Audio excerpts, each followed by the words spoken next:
Welcome back, guys. Savage Reptiles here. Thank you so much for watching. Like, subscribe, and share as it really helps with the algorithm. Today I'm going to be talking about some of the substrates that you could use for your blood pythons. So starting off, let's go with paper towels.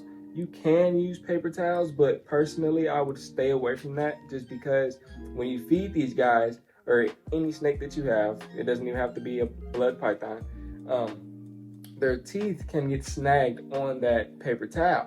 And these guys won't just, like, if they feel it in their tooth, they're not gonna spit it back out like any other animal would. They're just gonna wolf it down with their food, and that's not good. In many cases, it can actually kill them. So you can use paper towels. You just definitely have to monitor your snake when feeding. Definitely do that. Don't leave them unassisted when feeding if you're using paper towel. Another one that you could use is newspaper. Newspaper is pretty much safe for the most part. The only con that I can find with newspaper is the fact that when you mist it down for humidity purposes, the print will rub off on the bottom of your snake, and it's just like, it's aesthetically unpleasing. It doesn't do these guys any harm, but just the thought of print just sitting on the bottom of these guys is kind of annoying. Another substrate that you could use as far as like paper types is craft indented paper. I can't really find a con with that one. It's normal paper. It's craft paper. It's just got little ridges in it. Nothing that's gonna hurt your snake. You could also use normal craft paper, anything like that. Another substrate that you could use for these guys, especially since they like to burrow, is topsoil or topsoil peat moss. Same thing, same kind of purpose. It serves the same purpose. They love to burrow, so they would definitely love that, and it's very good for the humidity. The only con that I can see with topsoil and peat moss would be that it's very messy. It's very, very messy. So if they burrow and you go to pull them out, you've got a snake covered in topsoil and peat moss.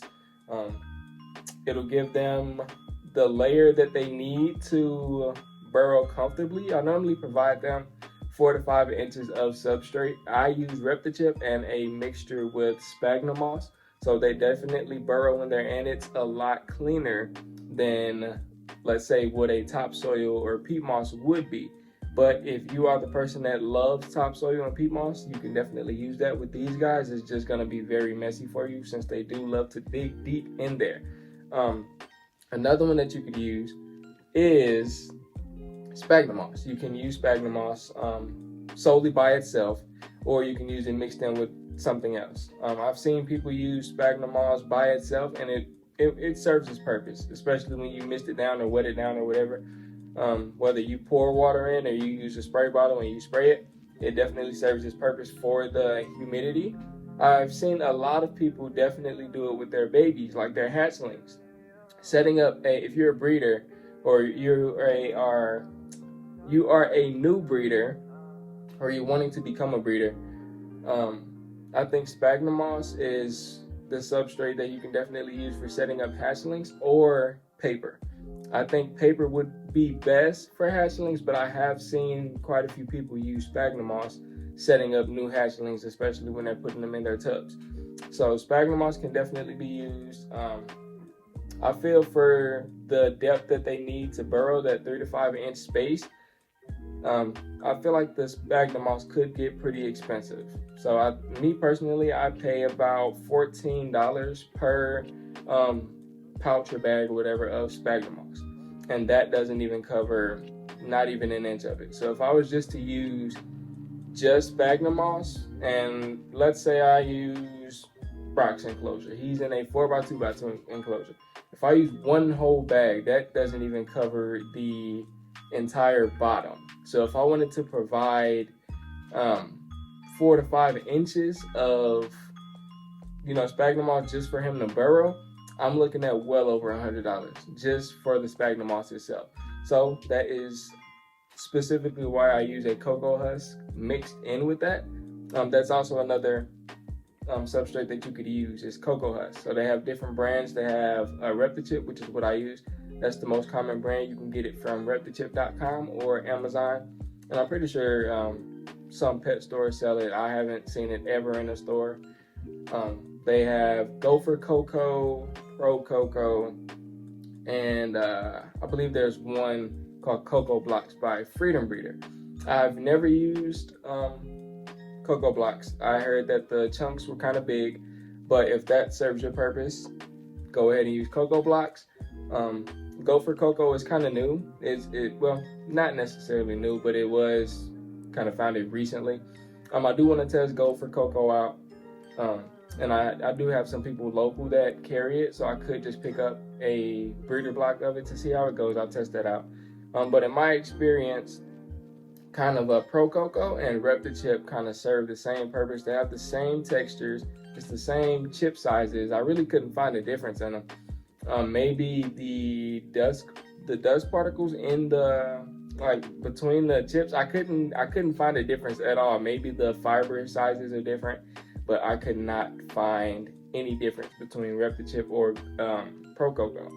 Another substrate that you could use is cypress mulch. Now with cypress mulch and blood pythons specifically, I would be very, very careful.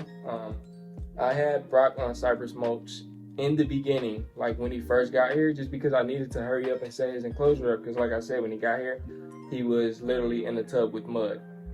And I needed a substrate that, served his purpose, because I knew they like to burrow. So I was like, okay, I'm going to get something that, provides what he needs temporarily before I can go ahead and get something that he's going to need long term. So I was using cypress mulch, and I spoke with a couple people that I would consider professionals in this space, and they gave me the same reason. So you got to be careful with cypress mulch, because when they're eating that, the pieces of cypress mulch can get stuck in their gums, and you don't want that to happen, or you don't want them swallowing those sharp pieces of wood. And it's kind of common sense when you look at cypress mulch.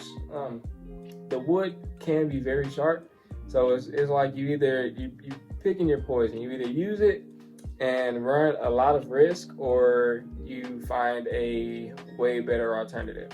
So cypress mulch, it can be used.